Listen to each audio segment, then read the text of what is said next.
Yeah, I think the final number when Google acquired us was like 50 or 60 people. So we were all in an office in San Mateo, California and San Bruno, California. One big room. You had engineering over in that corner. You had privacy and safety in that corner. You had marketing over there. I was over here. People on their first days, it's like, here's a box. This is your desk. Put it together. Start working. Hello and welcome to the YouTube Creators Hub podcast. Quickly, we're going to tell you we're brought to you today by the fine folks over at TubeBuddy. It's the one tool I recommend, really help you jumpstart your YouTube journey. And if you're already on your journey, it's a great kind of asset to have and companion tool. We record interviews with content creators each and every Friday, and the show continues to grow, and I'm so excited about some of the interviews that we have ready to release in the first half here of 25. Also, I am a professional YouTube coach. If you're looking for someone to go alongside you along your journey, check the links out in the description. You can work with me one-on-one. And then lastly, we have something that's called the Creator Communities Group. It's hosted over on our Discord server. $5 gets you in that group. You get access to not only that hundreds of creators, past guests of the show, you also get access to the monthly mastermind calls that I host on Zoom. We just had one this week for February 2025. Those are hosted by me on Zoom one time every month. We get on there, we do rapid fire questions, we do deep dives on people's channels, we do watch-alongs. It's just a great way to rub shoulders and elbows with other YouTube creators. So with all that said, let's jump into this week's conversation. Hello, everyone, and welcome to this week's conversation on the YouTube Creators Hub podcast. We are joined today by Ryan Carey. Ryan is the CEO behind Better On, a company dedicated to helping leaders in the video space, and he was one of YouTube's earliest team members, which is really cool, and maybe we can talk about that briefly, witnessing firsthand the platform's explosive growth and transformative power. Better On is a company dedicated to helping leaders and professionals build authentic presence on video, in person, and across all workplaces. So basically a little bit about his journey. After his own journey on YouTube as a creator, he launched Better On in 2014, combining his unique insights into video with a mission to elevate workplace communication, which is what we're going to talk about today that's applicable for you as a creator. So forward-thinking companies like Google, IBM, Red Hat, they use Better On to invest in their high-potential people. And I believe all of you listening are high potential. So Ryan, how are you doing today? Awesome. Thank you so much for having me, Dusty. Happy to be here. Really looking forward to it. I think I want to open with being one of the earliest team members of YouTube. Can you just briefly explain what that was like and what you learned from that experience? Absolutely. It was an amazing experience. And just to give the listeners a sense of, at the time, I had only received youtube.com links in my email from people being like, watch this video. And I was like, what is this thing that makes video? But the second that I clicked into the platform in like 2005, I was like, oh, this is the future. This is happening and I want to be part of it. And I was living in San Francisco and I found my way into the inbox of a hiring manager and was just, I will sweep the floors to do whatever you need me to do. And so when I joined the sales team. So at the time, YouTube wasn't making any money. There were no ads, and they were creating a team. The company was under 50 people. They were creating a team to help figure out how do we monetize this thing.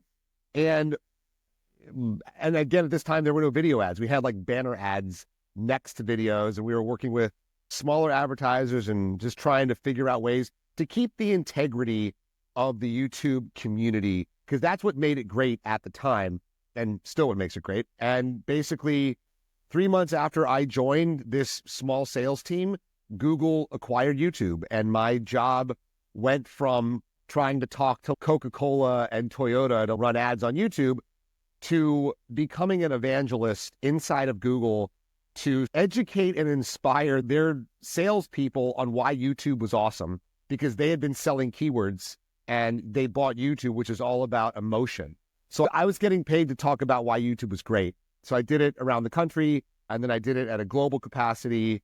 And along the way, I was doing a job, but I also was watching YouTube videos, being inspired, being like, this is the coolest thing in the world. And I am so lucky to be here.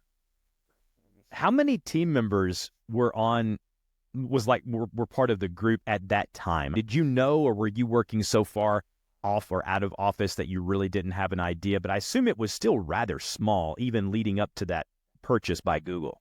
Yeah, I think the final number when Google acquired us was like 50 or 60 people. So we were all in an office in San Mateo, California and San Bruno, California. One big room. You had engineering over in that corner. You had privacy and safety in that corner. You had marketing over there. I was over here. People on their first days, it was like, here's a box. This is your desk. Put it together. Start working. It was very much just get involved. And it was really cool people.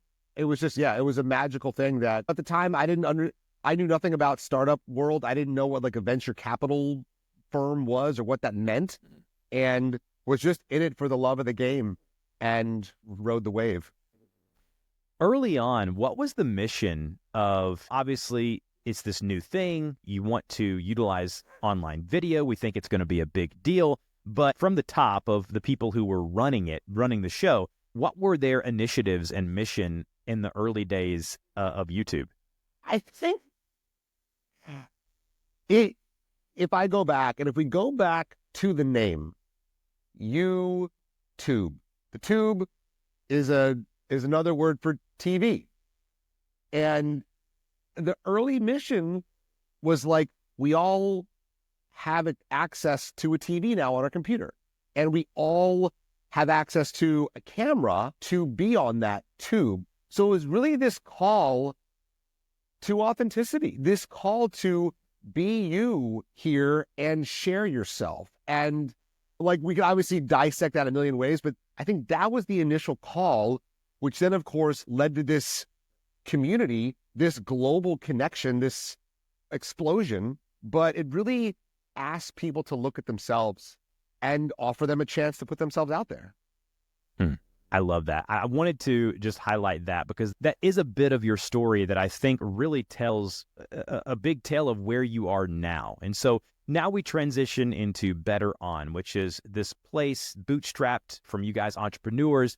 And your mission is to help people build more presence and to be more impactful in their day-to-day, whether it be on video, in person, whatever it may be. So talk about the mission of you're getting out of your YouTube days, you have this idea.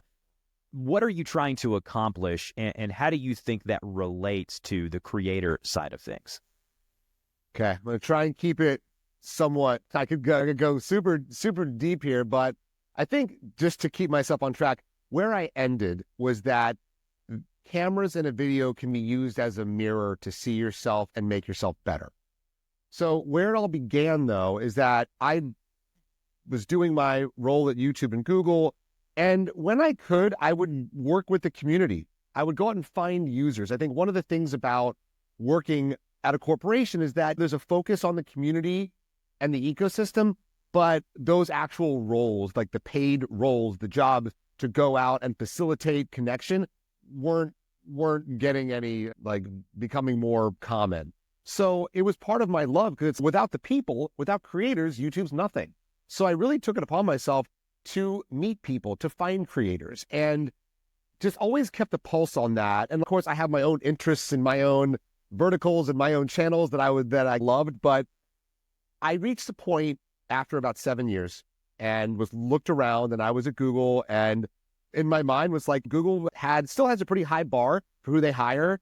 I came in through YouTube. Had I not, I probably would never have worked there. I was a solid C student in school. I was never really like big on academics, and found myself in this very, very high caliber company offering a lot, being looked to. And I was like, wait a minute, like maybe I'm not an idiot. Maybe I have something to offer here.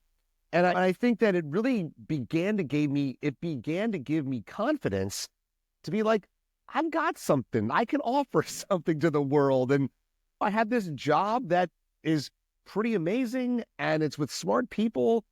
But as I began to look more deeply inside myself, I'm like, is this where I want to be in 10 years, in 20 years? And I looked around myself and I was like, okay, if I am still here, what's it going to look like? And the people around me, like, some were happy, but a lot weren't. A lot of them had a lot of money, but they were like getting divorced. And I was just, maybe holding on is not worth it. Maybe I should explore something else. So that's like summarizing a lot of internal work I was trying to figure out. So I left the company without a plan, and I had some time to kill and like a little bit of money saved up. So I decided to travel. And what I knew was that I knew enough about video to be effective. So I figured if I needed to get a job, I could maybe go out and use my experience to help a company or many companies figure out what's their video strategy, what's their YouTube strategy. And just, I found that a lot of companies were like allergic to that. They were like, we don't understand the back end. And I'm like, oh my God, come on, put in some time here. Anyway, during this time away, I got out the camera. I was like, I need to be recording this. Like, everyone's an audience member. Not everybody is a creator. And that was the first step to be like, okay, I'm going to make time to film things and create a channel, upload it. And I just didn't know about that side of things, the creator side, the managing a channel and all that stuff. So all that to say, I traveled for a while, filmed a lot of stuff. And then I was living in San Francisco and I returned back there and somebody was like, what are you going to do now? I was like, I don't know. They're like you're living in San Francisco, you have time on your hands, like it's a great place. Like people would kill to be in your shoes. And I was just like, great. I wish I could give it to them. I wish I could give them my time. I wish I could let somebody else have this amazing opportunity of just doing whatever I want for a limited period. And so that was the trigger for this idea where it was like, what if I created a channel and just put a call out to my friends? And I was like, hey, everybody, I'm in San Francisco. You're not. You wish you were because it's a great place. And I know that if you were in my shoes, you would use your time to do something nice for someone else, right? And the whole idea was like, and we'll talk about this in a little bit, audience development, audience connection. Tell me what you want me to do. What do you want to see? And so instead of sitting there being like, I want to make a YouTube channel, I want to create whatever I think of, I asked the audience. And I made it like a philanthropic effort. So it was like, tell me what you want me to go do today. I'm going to film it. So the audience member is the director of that episode. And it has to be in the realm of something nice. I like, don't go jump off a cliff or do something like extreme. And if I made their video for them, they had to donate to a nonprofit. And the concept where essentially the audience lived vicariously through this episode, we took my name, Ryan Carey, and called it Rye-Cariously. And it just became a labor of love where in the beginning, everyone was super skeptical. They were like, wait a minute, like there's no way you're just doing this. There's got to be a hook, a trick. Everyone's a little bit jaded. And I'm like, nope, I'm making this channel because you're so jaded. And I want to prove that there can be real, true, authentic human connection through this medium of YouTube. So the first person was like, all right, Ryan, and these were started with all my friends. Like, all right, I'll play your game. I used to live in San Francisco. I had a favorite coffee shop and the barista knew me. So I want you to go to that neighborhood. I want you to order a coffee. I want you to ask the barista if they remember me. And that's it. And I was like, okay, that's today's mission. So I had a little GoPro. Most of my episodes were filmed on a little GoPro. There was no viewfinder. It was just like point and shoot and record. And I went in and filmed my day and then would spend the night in iMovie and cook up this, what I felt was a piece of art. And I would put it out there. And the person was like, holy shit. Am I allowed to curse on here? Holy shit, you actually did it. You did what you said you were going to do. So everyone's, oh, this guy's for real. So it was this small wave where I started getting all these ideas from people and it filled my days. And it filled me because it was coming from real people. And instead of me being like, hey, everybody, here's what I want to talk about, I'm like, I'm having fun doing what you're asking me to do. And so I did it for about 2 years, year and a half, 2 years, made about 60 episodes, got all sorts of requests that I will say when people realized that I was for real about it, they were like, oh, will you go visit my family for me and talk to them and film it? And it became an honor to become part of these people's psyche in that sense, that they would trust me over video to go do this stuff. So anyway, I could talk about this forever. I don't want to be too long-winded about it, but by doing it, recording yourself, just being in the zone of a creator, I felt great. I loved it. And I had to watch myself. I had to realize, oh, that wasn't good. I want to do that again. I want to do that better. I can connect better in this if I do it a different way. So it really forced me to like flex my own presence muscle and my own audience connection muscle. And then I was like, I got to get a job at some point here because I'm just like going out there raising money for nonprofits. So there was a fork in the road. And again, this is 2012-ish. I was like, I could either go be like a YouTube consultant, a YouTube coach in a way, and which I thought would work. And the other road was like, I can go teach this. I can teach this like by watching yourself and focusing truly on your audience connection. You're going to get better. You're going to get stronger. It's going to make you a better individual, and your audience is going to appreciate it too. And the whole YouTube consulting thing, we're not ready for it, dude. Sorry. I was like, really? So that door got shut, and I ran with this presence training idea. And here we are. What began as sitting in a room with someone and a camera and a tripod, having them do a bunch of activities and watching themselves and telling me where they think they feel awkward and can do better. BetterOn has now built a training platform that uses asynchronous video to help people watch themselves and realize that once they get over that cringe, there's so much power in their presence and how they connect to an audience on YouTube, to TikTok, but also to their teams at work, their customers. And honestly, most importantly, people are like, oh, I feel more present with my family. So it affects, like looking into that mirror really affects the self-awareness of how somebody shows up everywhere.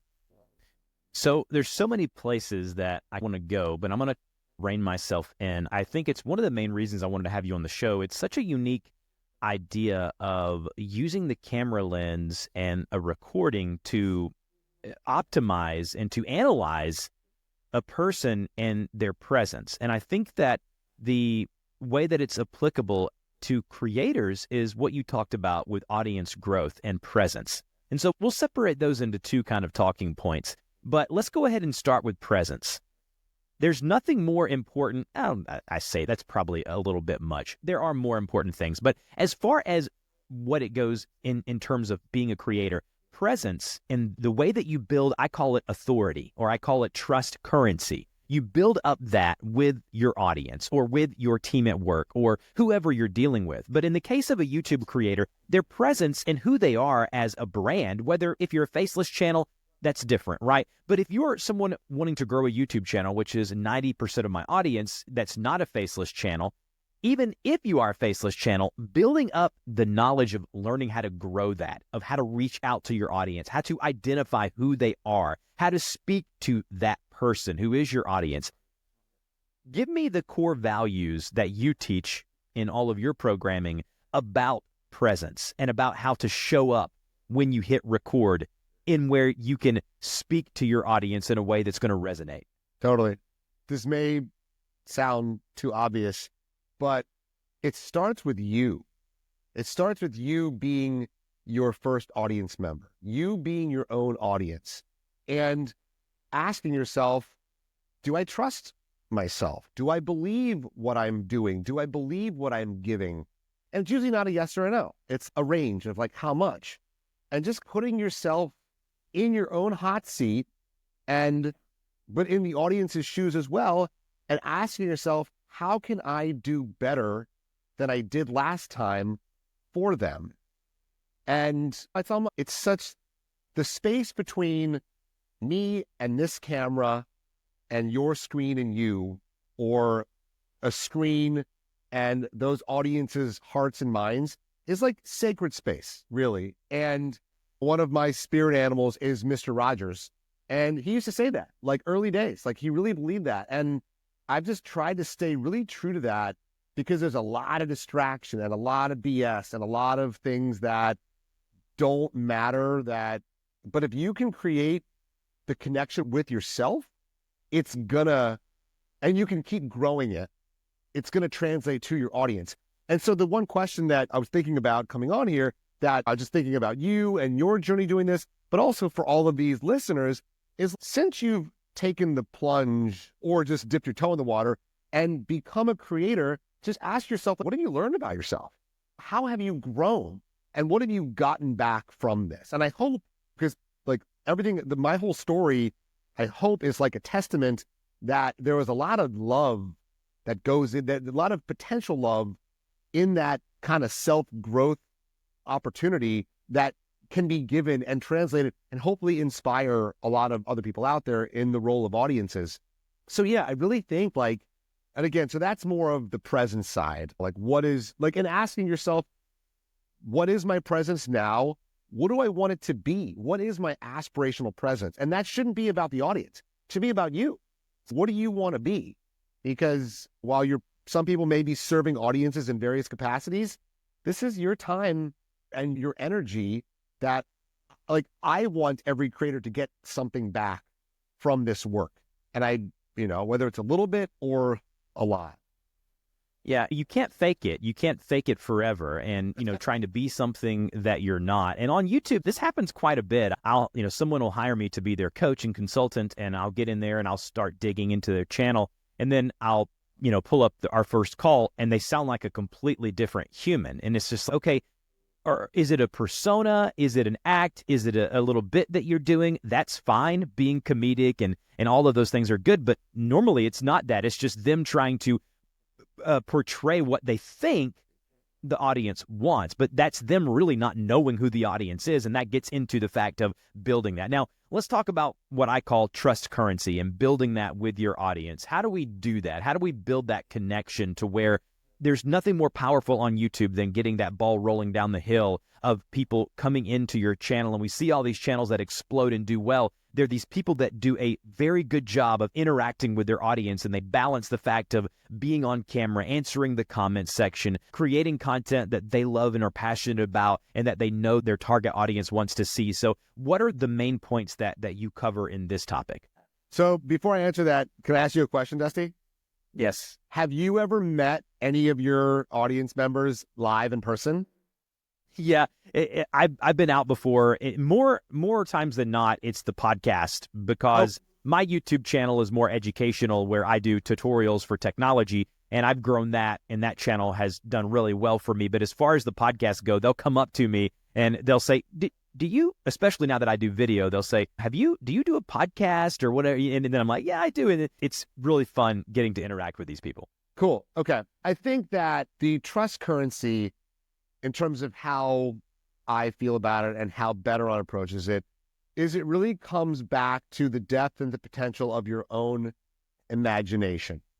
So even if you know your audience really well, and I hope people do, and I hope they're always trying to learn more about who are these humans out there that are drawn to me or following me or connecting with me for whatever reason, in the moment that you or the creator is on or trying to connect or creating something, they are not there with you. They're not there with us.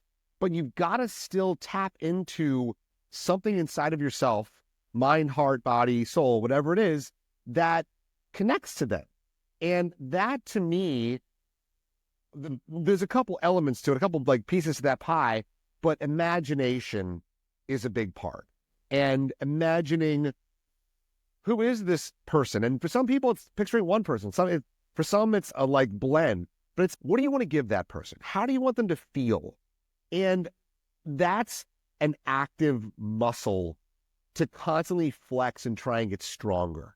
Because if every time you create, you can tap into that. And I'm sure everything I'm saying, people probably, yeah, man, like this is what we do. Like, duh. Maybe someone, I hadn't thought about it that way, but I feel like if you are in this space and you're actively doing that, really, because by doing that, it's going to affect your presence. It's going to affect how you show up, how you come through. And when it comes to presence, there's the inner side and the outer side. People can see me smile and change my voice and be like, hey, everybody. But you can't see my imagination. You can't necessarily see my passion or my drive to connect.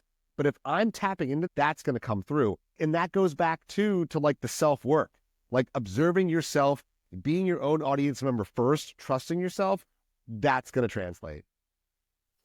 You mentioned a lot, and I mentioned it in the open. A lot of people have reached out to you finding that when they see themselves on camera, they cringe a little bit. They don't like the sound of their own voice. You've talked about self-love and being able to appreciate yourself and who you are and just put yourself out there. That's all good, and it's very rosy to talk about. But as far as getting past that barrier of being able to watch yourself back, I deal with it a lot. I have to listen to my voice a ton, you could imagine, with podcasting and videos on YouTube, and I do other podcasts as well. So hearing myself, I had to really, I wouldn't say that I even, not that I don't enjoy it, but I've had to really grow to accept and love and appreciate what I can offer and hearing my own voice. For those listening to this as creators today, Ryan, what would you tell them getting beyond that of you've got to get beyond that to be able to even start to resonate with your audience and to grow at all? Yes. One of kind of Better On's biggest values is like the privacy and the safety of watching yourself in front of that mirror. If I drop that for a second, I would ask everybody who's like curious, it's like, how bad do you want it? This comes down to competition. There's a lot of people out there. There's a lot of people that are putting their energy out there, putting their presence out there. This is a multi-billion-dollar business of the world of creators. And not that everybody's in it for that. When you step, I tell our clients, like, when you step out of the kind of safe, soft, private space, which we try to create, and people still hate it. They're like, thanks for the safety, but I hate watching myself. It's just get over it, because nobody sees what you feel. And when you realize that, and maybe you're like, okay, I feel weird, I'm not going to work on it today. Fine. That is up to you. Don't. But just realize no one sees how you feel, and no one really cares, because they're here to receive the gift of your presence, and that's creating for others. So and I just think too, like, this is a skill, but there are skills of the now, skills of the future. And I do believe that the skill to be able to, get over yourself, get past yourself, realize no one cares. You have to make them care. And what comes with the power when you graduate from that is a really valuable thing. And one of the byproducts, which is why we do what we do, is self-confidence and self-awareness. If you do choose to get over the hump, if you do choose to be okay listening to yourself and watching yourself, even if it gets less painful quickly, and usually a new level of confidence comes with that. No one cares as much as you think they do. It's often something that I talk about in my coaching calls, is that let's get down to the bottom line here. What are you really worried about? You're worried about what they think about how you look or how you sound. Man, once we get beyond that, there's power in that. There's freedom in that. And I think that as a creator myself, I know once I realized that I didn't care if people that I grew up with listened to my podcast or saw my face on video. I was so proud of what I was creating. And I think that's another thing. And being proud of what you're creating, the art that you're doing, the videos that you produce, those are all things that are so important. As we tie things up here into a bow for kind of what you're doing and what you're offering for creators, what is something that you wish you would have known sooner, Ryan? I love this question, looking back as someone who was on video for all that time and creating that programming that really resonated with people. What is something that you look at now and you're like, man, if I just would have known this, I could have grown my channel even faster and I would have reached even more people? Oh my God.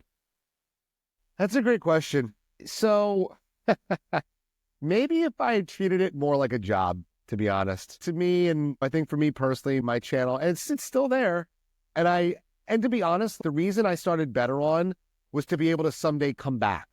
People are like, what would you do if you weren't doing Better On? I was like, I would be running my YouTube channel. And I haven't said that in a long time, but talking to you and talking to this audience, I proudly say it. Like, connecting to people through video is a labor of love.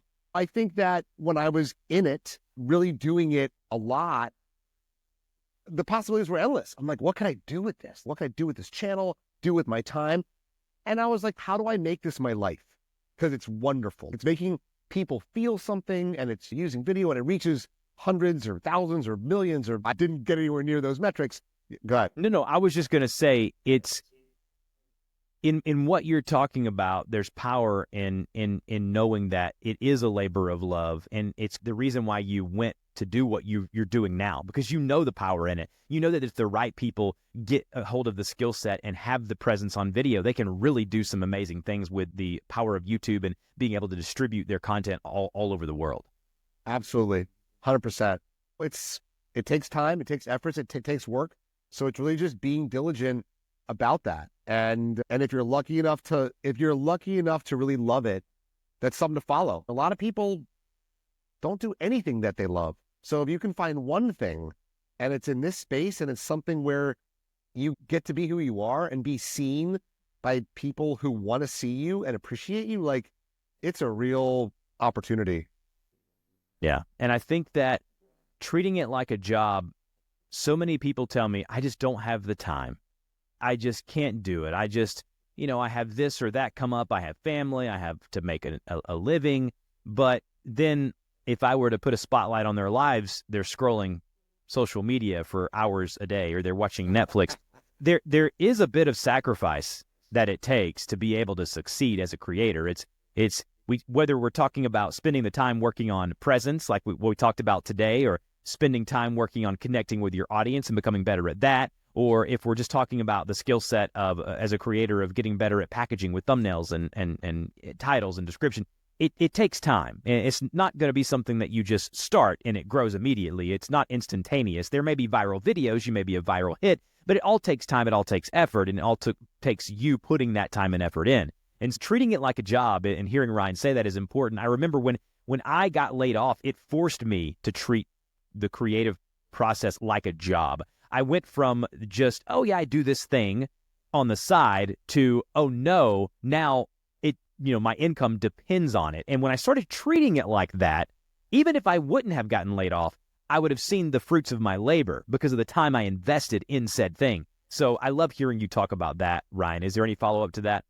I think it's just finding, like, there was an incentive there for you to just, like, really hustle at it. Something that's this sort of pertains to this, but something that I think about, I don't know what the data says now, but in the early days of YouTube, there was this stat that was 10% to 90%. And what that meant was that out of the whole YouTube audience across the globe, which back then wasn't like that big, it was like a couple 100 million, 90% of that audience never had a channel. They were just watching.